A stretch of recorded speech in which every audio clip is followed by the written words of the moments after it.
Digimon. Digital monsters. Digimon are the champions. I love Digimon. Like Pokemon, I've been attached to the series since I first saw the anime. Though I was a bit skeptical at first when I heard about it. Digimon? What is this, a ripoff of Pokemon? Yeah, I was that kid who thought it was a ripoff because they both had Mon in their names. Really stupid, I know. But once I sat down to actually watch the show, I was hooked.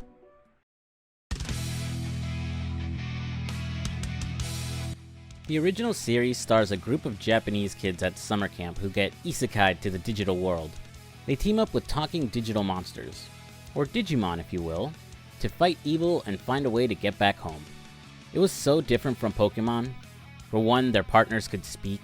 When they changed forms or digivolved, they could change back to their smaller forms, and it still kept its Japanese influence, where the kids mostly kept their Japanese names and the series was still set in Japan.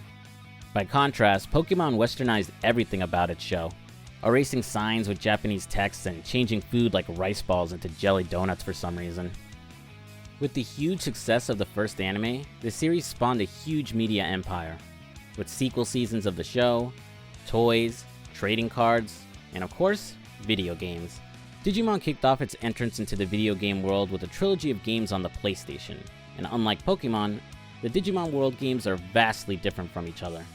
The first game released about 9 months after the anime's US debut, and once I got my hands on it, I was certainly caught off guard by the gameplay.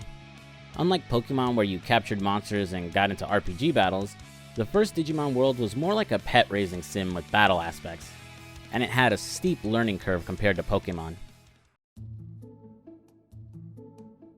The game stars your terrifying looking playable character being sucked into his Digivice and ending up in the world of Digimon. On arrival, you'll be greeted by Digimon, who'll ask you some questions that determine the time of day the game begins and which partner Digimon you receive, Agumon or Gabumon. I'm a massive Gabumon fanboy, love the Garurumon line, and think Matt's okay. Fucking Matt. But I suggest starting with Agumon instead. Stat-wise, they're about the same, but Gabumon's starting move is dog shit compared to Agumon's, being a melee attack with a long windup and very easy to counter. Agumon, on the other hand, starts with Spitfire, a long-range fireball he can use safely away from enemy Digimon. Once you've answered his questions, you'll wake up surrounded by Digimon. Digimon explains something has happened to the Digimon of File City, most of them having lost their memories, becoming violent, and abandoning their home. Now it's up to you and your partner to bring the city's Digimon home and solve the mystery of what caused them to leave. And that's basically it. The game's plot is non-existent, as even as you recruit Digimon to the city, very little is explained on who or what is behind everything, and you won't find out the cause of all this until the very end of the game. Wasn't sure where was a good place to put this, but I wanted to talk about the graphics and music here. The graphics are similar to Resident Evil in that it's a mix of 3D models on pre-rendered backgrounds, with fixed camera angles. Environments are very distinct, few areas looking the same, and having a cool mix of nature and digital technology embedded in the landscape. And 20 years after its debut, it holds up pretty well. Though it's obvious where they cut corners, as some Digimon and items are rendered in 2D instead. The fixed camera angles can also be annoying when switching from area to area, as it's very easy to walk into a fight you may not be ready for. And man, do I love the music in this game. It's probably one of the comfiest video game soundtracks I've ever listened to.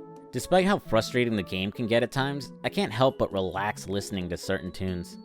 For example, the soothing sound of File City during the day.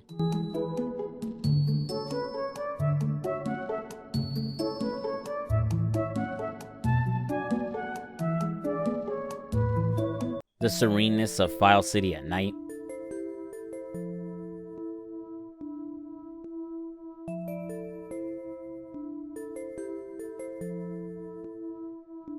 The adventurous sound of Gear Savannah.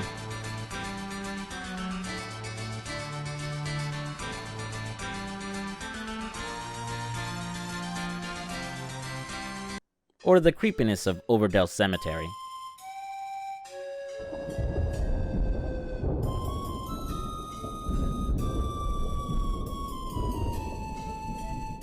The battle themes are pretty good too, with the regular fight theme having this catchy and energetic tune to it.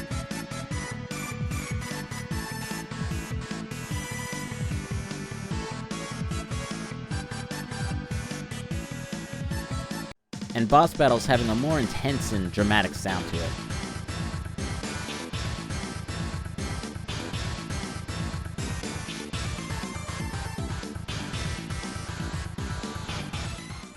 Now, let's get into the core gameplay of Digimon World. Like I said before, the game is more of a pet raising sim, as you will have to raise and take care of your Digimon partner. This includes feeding them when they're hungry, healing them when they're sick, taking them to the bathroom, and letting them get some sleep.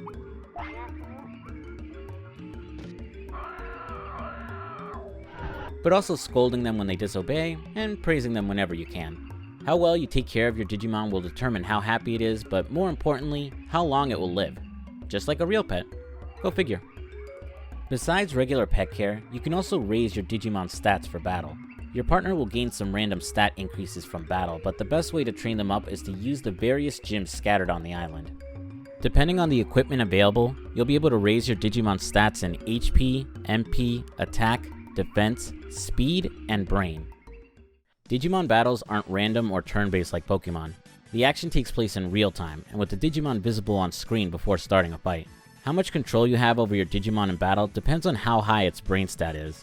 At first, you'll only have the option to let it do its own thing in battle, with it running around randomly and attacking whenever it feels like. But if you get its brain stat up, you can give it more commands, having it attack more often, keep its distance, use certain moves, and more. A higher brain stat also increases the chances your Digimon may learn a move from watching an enemy use it in battle. What moves a Digimon can learn are based on its typing and the typing of the move used. Fire Digimon learn fire moves, fighting Digimon learn fighting moves, etc. Moves are divided into standard moves and finishing moves. The former you can use in battle like Spitfire or Sonic Jab, and again are primarily learned from other Digimon. As for finishing moves, you'll notice throughout the fight a small gauge spelling finish will start to fill, and once filled out, you can use your Digimon's unique special move for a ton of damage. However, it comes with its own gauge that needs you to mash L1 and R1 in order to fill it for maximum damage. Careful when using it though, as if your timing is bad, an enemy can attack you and cancel out your finisher. Battles aren't always 1v1. Depending on the location and how many Digimon are on screen, it could easily turn into 1v2 or 1v3 fights. However, when a fight starts, it isn't a guarantee that all Digimon will join in, some of them choosing to run away instead. Not only that, but enemy Digimon aren't immune to each other's attacks, and can easily kill each other in battle. Still, I wouldn't call these fights easy, as depending on what Digimon you have, what level it is, and the area you're fighting in, it's easy to get demolished due to cheap RNG and getting stun-locked by attacks. Digimon will automatically digivolve after a certain amount of time passes. From baby to in-training takes about 6 hours, in-training to rookie takes a day, rookie to champion takes 3 days, and finally champion to ultimate takes 6 days. Unfortunately, there are no megas in this game. Once you've reached the right conditions, your Digimon will digivolve into its next form. And unlike the anime, where it's pretty straightforward, here your Digimon's Digivolution varies greatly based on its stats, weight, care mistakes, and bonus conditions. It's an absolute mess to figure out, especially when you're a kid. First off, and something I just hate about this game, is there's nothing that hints how to get the Digimon you want. NPCs will give hints about the mechanics behind it, but don't tell you that you have X amount in this stat in order to get X Digimon. And while looking it up now isn't an issue, 20 years ago all you had was the Brady Games guide, and that thing had some misinformation itself. Now getting the right stats is simple enough. Just train your Digimon at the gym. Weight is based on how often you feed your Digimon, which you can check in the status menu. Though there's nothing that tells you if it's underweight or overweight. When going from rookie to champion, rule of thumb is having your rookie somewhere around 30 pounds. Care mistakes are how many times you screw up, like letting it shit anywhere that isn't a toilet, not feeding it, losing battles, and not letting it sleep when it's tired. Bonus conditions vary based on the Digimon, but can be things like fighting a certain amount of battles, having a certain amount of care mistakes, or having their happiness or discipline at a certain level. Once you've met the criteria for 3 of these conditions, there's still one more thing to overcome: evolution priority. Even if you manage to get the right conditions for the Digimon you want, it's still not a guarantee you'll get it. The game will run some calculations based upon Digivolution, adding the stats of your Digimon and dividing it by the required stats for Digivolution.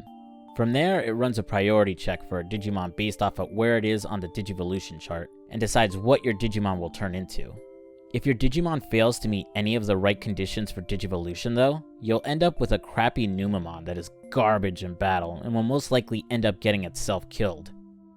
And that's one of the biggest problems with Digimon World, as even when you do everything right, you could still end up screwed and with a Digimon you don't want. The game tries to mitigate this a bit as there are items that will let you Digivolve into certain Digimon, but this also has its drawbacks.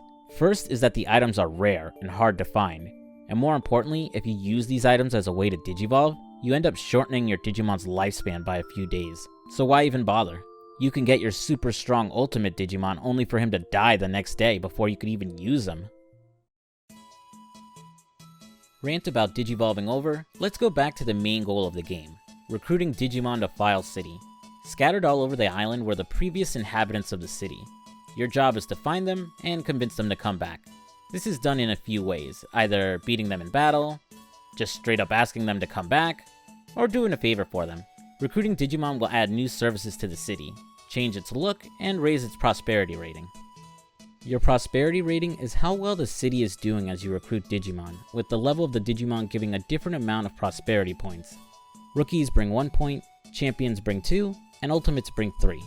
Once you've reached a few prosperity milestones, you'll have to fight certain Digimon in order to progress the plot. These can come at the worst times, as your Digimon may have just died or gotten injured badly, and you can end up walking into an unwinnable fight. Thankfully, these fights are only triggered after talking to Digimon, so save before checking your prosperity rating. Since the story is non-existent, I won't go through every part of my adventure like I usually do. Instead, I'll cover the first recruitments, some areas I liked, and then skip right to the endgame. After Digimon sets you off on your mission, the very first Digimon you'll encounter after leaving the city is Agumon. He's a simple fight, more so if you took the time to train up your stats at the gym beforehand. Once defeated, he'll open up the item check, where you'll hold any extra items if your inventory is full. It's pretty useful at the beginning, as it takes hours of gameplay before you can expand past the paltry 10 item limit you start with. After Agumon, the next Digimon you'll likely recruit is Kunamon. Kunamon is a yellow worm Digimon you'll see in a tree in the native forest. If you talk to him, he'll ask for something to eat. Feed him, and then beat him, and he'll return to the city where he'll open a shortcut to the Digimon Bridge. Next up is Palmon, who you find south of the native forest, trying its hardest to pretend to be a flower before getting annoyed and attacking. Defeat her and she'll take over for the meat farm in town, giving you 3 pieces of big meat each day and letting you buy more if you need it. Another essential upgrade, otherwise you'll have to forage food in the forest to feed your partner.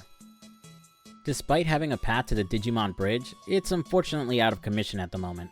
However, you can still cross the river a different way. In the afternoon, head south to Koella Point, and you'll see a shadow in the water. It's Koellamon, who will offer you a path across to reach the tropical jungle. The bridge will now be fixed, but before returning to the city, you can find Betamon not too far from the shore. Talk to him, and he'll remember that he's from the city, and offer to return, opening up an item shop. Exploring a little more, you'll find an open area with a Digimon threatening to shoot you if you don't turn around and go back where you came.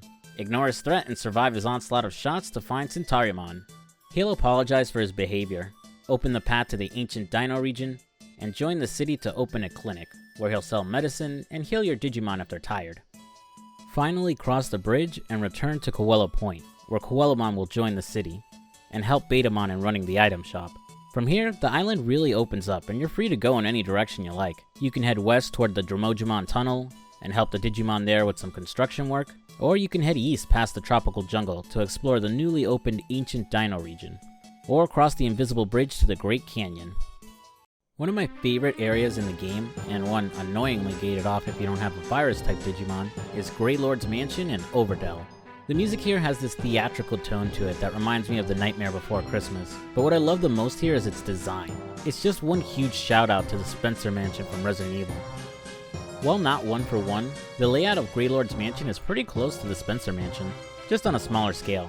The staircase that greets you when you walk in, the dining room to the left as you enter, and the secret underground lab beneath the mansion. The mansion's master is Myotismon, who you find starving and begging for a steak he has in his fridge. Once you help him out, he doesn't really join the city, just show up in the arena to fight. You can return later though to find him missing and his ultimate creation, Skull Greymon, holding him captive. Towards the end of the game, after you've gained about 50 prosperity points, the path to the final dungeon, Mount Infinity, will be available. And conveniently it was behind a waterfall a few steps from Gigimon's house. After talking to him, you'll get ambushed by an Digimon outside. Beat him, and he reveals he was sent by the mastermind behind everything before passing out. Make sure you have an ultimate Digimon with some really good stats and moves, because this place is brutal, with an appropriate metal theme to go with it. Mount Infinity consists of 12 floors, with most fights tough to skip as the enemy Digimon will be blocking the path to the next floor.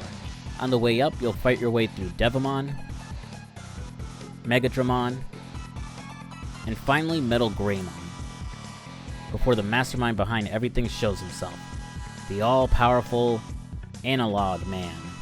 Who? Yeah, for the mastermind behind everything, this guy is underwhelming as hell. There's absolutely zero build-up to who he is, or that another human is even involved. The closest you get is Digimon mentioning other humans once visited here, but that's it. His design is nothing special either, he just looks like one of those generic scientist characters from Pokemon. His ambitions aren't all that special either, just some guy who wants to enslave Digimon and take over the digital world. Feels like they couldn't come up with a villain and just said screw it, generic human, let's go. Though it seems the idea of an evil human wanting to enslave Digimon would later go on to inspire the villain from Digimon Savers, Kurata. After his introduction, he summons his ultimate Digimon, and the only Mega in the game, Machinedramon. He's an absolute beast, having insane stats and dealing tons of damage. Hope you brought a lot of healing items. Machinedramon defeated, Analog Man decides to say screw it, and decides to blow up the whole island. He activates a bomb before disappearing into another dimension. Unfortunately for him, the plan backfires. The program he uses bounces back at him, killing him but still setting off a small explosion in the room you're in. Luckily, all your friends back at File City use the power of friendship to create a portal, and Digimon shows up to rescue you. With that, the day is saved and you're sent back home just as your mom gets home from work.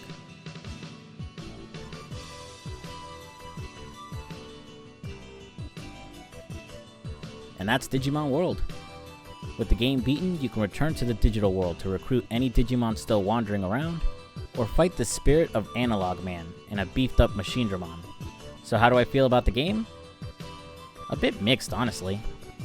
When I played this game as a kid, I was super excited to get into it, but got overwhelmed playing it instead. Nothing was really spelled out for me. I'd try hard to get my favorite Digimon, but the difficulty made it so I constantly screwed up, and ended up with Numemon or Sukamon instead. The fact that the translation for the game isn't the best, with most NPCs sounding like ransom notes, didn't really help either.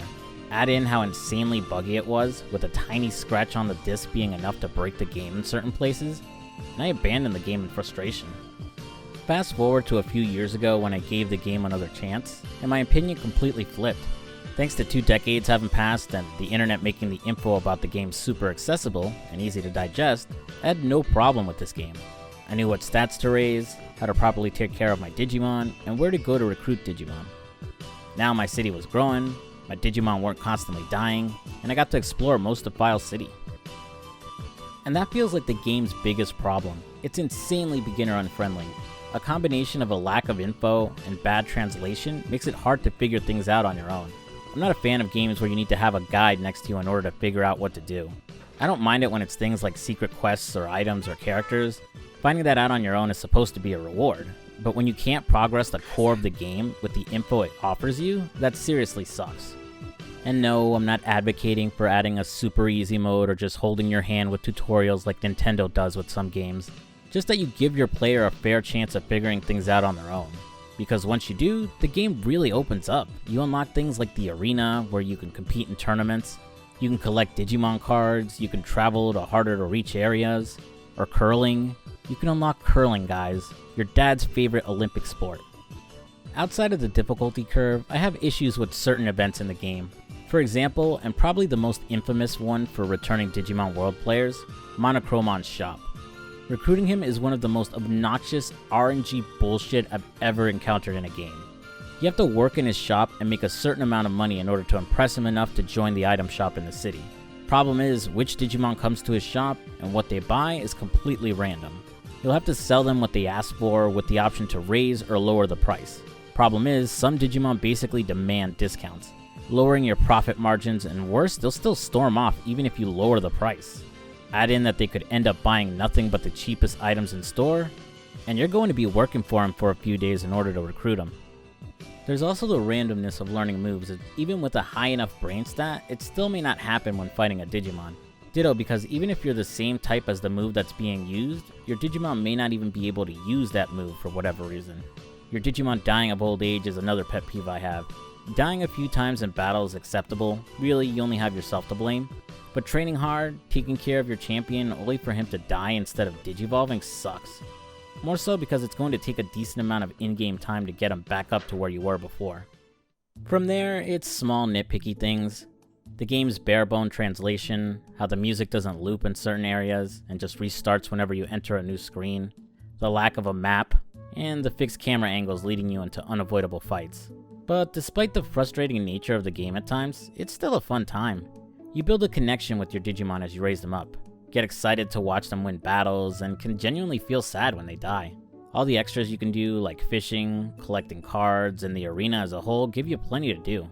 Not to mention, if you're a completionist, or just really hate yourself, you can collect medals for things you do in-game.